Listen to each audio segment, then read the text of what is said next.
just finished my big spring coop clean out.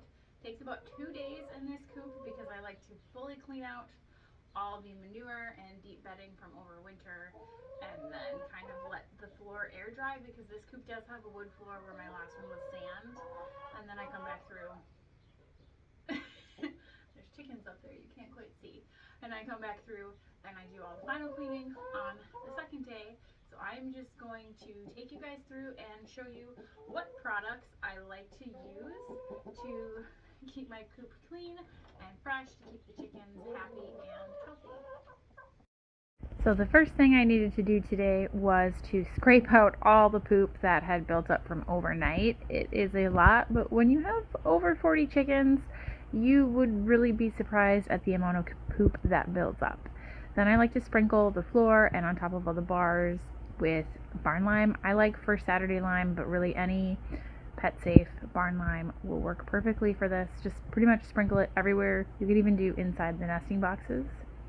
And then I put down bedding. Pine shavings are not my favorite to use, but it is so wet and muddy right now. The hay that I would normally use just is not going to absorb enough on the floor or in the nesting boxes, so I just went ahead and used pine shavings today. I just try to really minimize how often I use pine shavings. I really like hemp bedding, but that can be a little expensive. The next thing I put down that you saw is that Coop Reccooperate. That just helps the bedding last longer. It absorbs moisture and smells and just kind of keeps the coop fresher for longer. Then I added some Preen Queen, if I can say that, Preen Queen, into the dust bath box that I have in here. Just mix a few scoops in, blend it around. They love it. The next thing I do is I like to add in some golden Graze on top of their feed and into their little treat bucket that I have there. Sometimes I also like to throw Grub Terra black soldier fly larvae in their little treat bowl, like just having a mix of things for them. And of course, last you're going to want to clean out their water bucket, because after moving everything around and sprinkling stuff down and adding shavings, their water is going to get dirty. So I just go ahead and give their bucket a good scrubbing. And then I like to add into it this chicken E-lixer. It's got all sorts of vitamins and just lots of good stuff to help keep the flock good and healthy. So you do a capful of that into a gallon of water. You can do that daily or just on occasion. It's really up to you. So after I finished filming the coop clean out, I realized I'd never really given you guys a tour of this chicken coop and run. The run here is different. It's not totally protected like was at my other house. I don't have as much of a predator problem so far here, and this pen would be really hard to cover with netting. So here's the brooder coop and baby coop. It's split into two different sections because sometimes we have more than one. This is a dust bath full of wood ash that Dan actually just built today. So the chickens keep going into the ashes that we dump out from the wood pile, so the wood burner. So give them their own little spot that stays dry. Over here I have all my different bins with just all of the chicken stuff that I could possibly need. This coop is obviously quite a bit bigger than my last one. There are 45-ish chickens right now. I'd have to count. I think it's 41 or 42.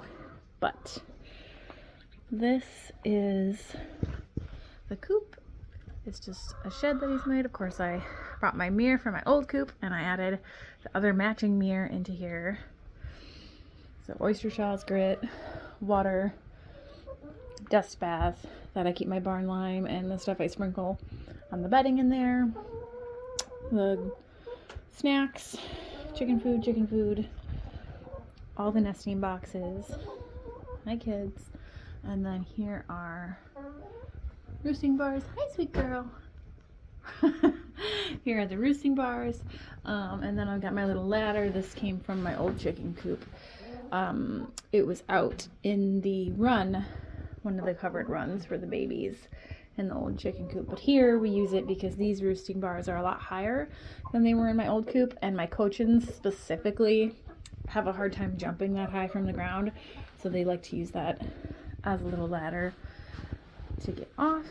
And then there's the chicken door, and then on this side of the door there is a little window. Eventually I'd like to add another window here.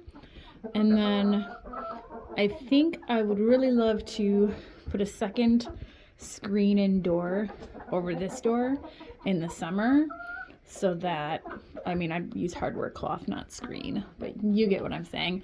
So that in the summer when it's, you know, 90 degrees most of the day and even into the night, we could just have that open as long as it's not raining and they're getting a lot of fresh air, and it'll just be great. Nesting boxes that Dan and his dad built. And then because we have so many chickens and they like to fight over nesting boxes, she almost just pooped on me. Rude.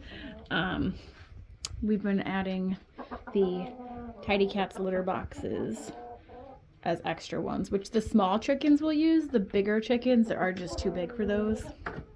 And we actually have some litter boxes helping hold the coop or the nesting boxes up, because they are screwed into the wall, but the dogs like to stand and try to find eggs. So bad dogs, you know, 140 pounds hanging on the nesting boxes isn't a great idea. Lots of eggs today. I collected earlier, if you saw in the sped up video. But yeah, this is the new chicken coop. I love it. It fits lots of chickens and they're super happy in it. Right, chicken, chicken, chicken?